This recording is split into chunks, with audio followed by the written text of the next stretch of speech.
The desert sun beat down on Al-Yamama, baking the sand a relentless gold. Zarqa Al-Yamama, her sapphire eyes narrowed against the glare, stood atop the highest dune, a sentinel of her tribe, the Jadis. Renowned for her vision that pierced the very fabric of time, she was their shield, their early warning system.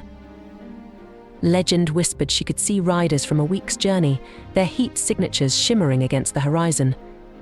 Today, however, a disquiet gnawed at her. The desert wind, usually a comforting murmur, seemed to hiss warnings in her ear. Unease tightened in her chest as she scanned the endless expanse. Nothing. Yet the prickling on her skin wouldn't subside. Days bled into one another, the silence broken only by the mournful cry of a lone bird. Zarqa's disquiet morphed into a chilling certainty danger lurked on the edge of perception. One starlit night, as the camp slumbered under a tapestry of stars, Zarqa felt a tremor in the ground, a subtle vibration only she could detect. Panic clawed at her throat.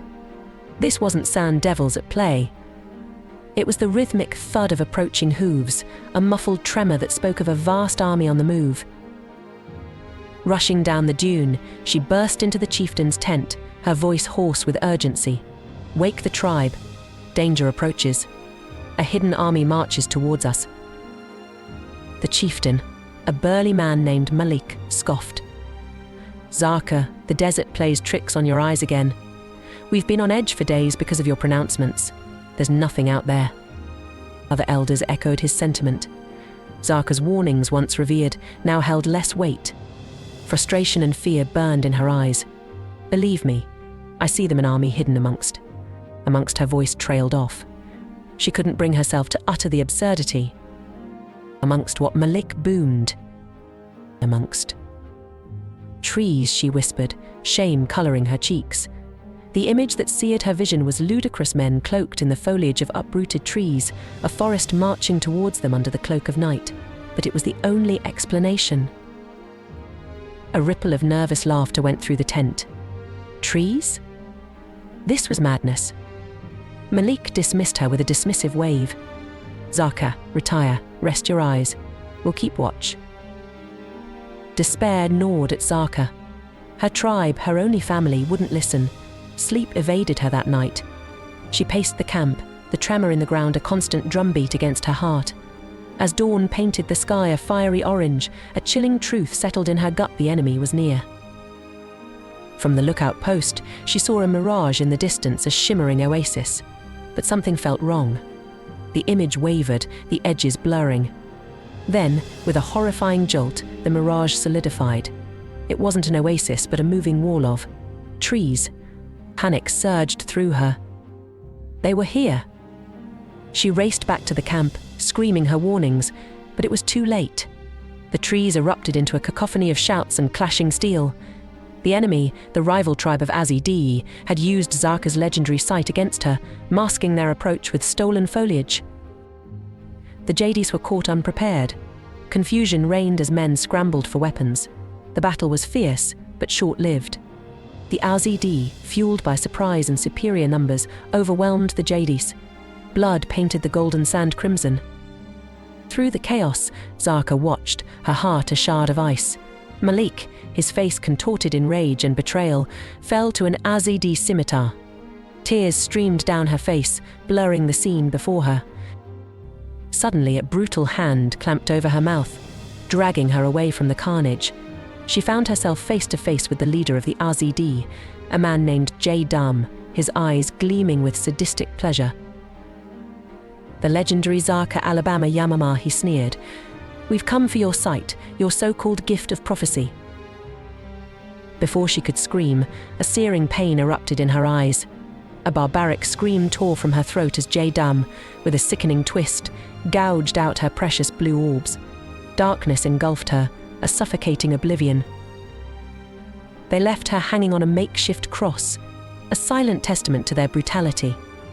As the sun dipped below the horizon, casting long shadows across the battlefield, Zarqa, blind but unbroken, whispered a single word: betrayal. Her legend may have ended in darkness, but Zarqa Al-Yamama's story became a cautionary tale. a chilling reminder of the dangers of ignoring warnings and the enduring power of a woman who dared to see the unseen. News of the Jadis massacre and Zarqa's horrifying fate spread like wildfire across the desert sands. Nomadic tribes, once wary of the Jadis, found themselves haunted by the echoes of screams and the sightless gaze of a woman betrayed. The gruesome details fueled a simmering anger. Years passed, and the once vibrant Al-Yamama became a desolate wasteland, a monument to the Jadis' demise.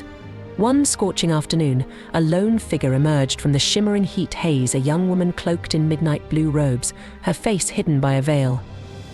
This was Aaliyah, Malik's niece, who had been away on a trade mission when the Azidi attacked.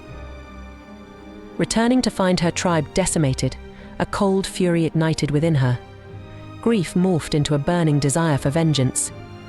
Legend spoke of a hidden oasis within the treacherous shifting sands, a place where mythical creatures roamed and ancient magic pulsed. It was rumored that a powerful jinn resided there, a being capable of granting wishes. Aaliyah, fueled by desperation and fueled by the tales of Zarqa's sight, braved the treacherous journey. Days bled into one another as she navigated the ever-shifting dunes, the relentless sun a constant tormentor. Finally, she stumbled upon the shimmering oasis, a haven in the midst of the unforgiving desert. But guarding the oasis was a colossal sand serpent, its scales shimmering like obsidian. Aaliyah, drawing upon the courage of her fallen kin, challenged the beast. The battle was epic, a dance of sand and fury. Just as the serpent lunged to deliver its final blow, Aaliyah, remembering Zarqa's stories of the desert winds, used a forgotten chant, summoning a sandstorm of such ferocity that it disoriented the creature, burying it under a mountain of dunes. Exhausted but triumphant, she entered the oasis. Deep within its heart, she found the jinn, a being of swirling sand and crackling energy. Aaliyah, her voice hoarse but unwavering, bargained for her revenge. The jinn, amused by her audacity and the weight of her cause, offered a twisted deal. "Vengeance, you shall have," the jinn boomed, its voice a chorus of desert winds. "But remember, child of the sand, vengeance often extracts a heavy price." Aaliyah, blinded by grief and the promise of justice, readily agreed. The jinn wove its magic, granting her the power to control the very sands of the desert. With newfound strength, Aaliyah returned to the world, a storm brewing in her eyes. The Azidi reveled in their victory, blind to the gathering storm. Aaliyah, cloaked in sand and fury, descended upon them, a whirlwind of vengeance. The desert itself became her weapon, sandstorms engulfing the Azidi warriors, burying them alive in their hubris. Jadam, the man who stole Zarqa's sight, met a particularly brutal end, his screams swallowed by the very sand he once marched upon. Aaliyah's vengeance was swift and absolute, but as the dust settled, a chilling emptiness echoed within her. The power of the jinn coursed through her veins, a constant reminder of the price paid. In her heart, a seed of doubt sprouted. Had she truly honored Zarqa's memory, or had she simply become another monster in the desert? The legend of Zarqa Al-Yamama took a new turn. No longer just a tale of betrayal, it became a cautionary saga, a whisper of the dangers of unchecked fury and the enduring cost of vengeance. Aaliyah, forever bound to the desert sands, became a guardian spirit, a harbinger of both protection and destruction, forever echoing the question, can true justice exist in the heart of a scorching desert storm?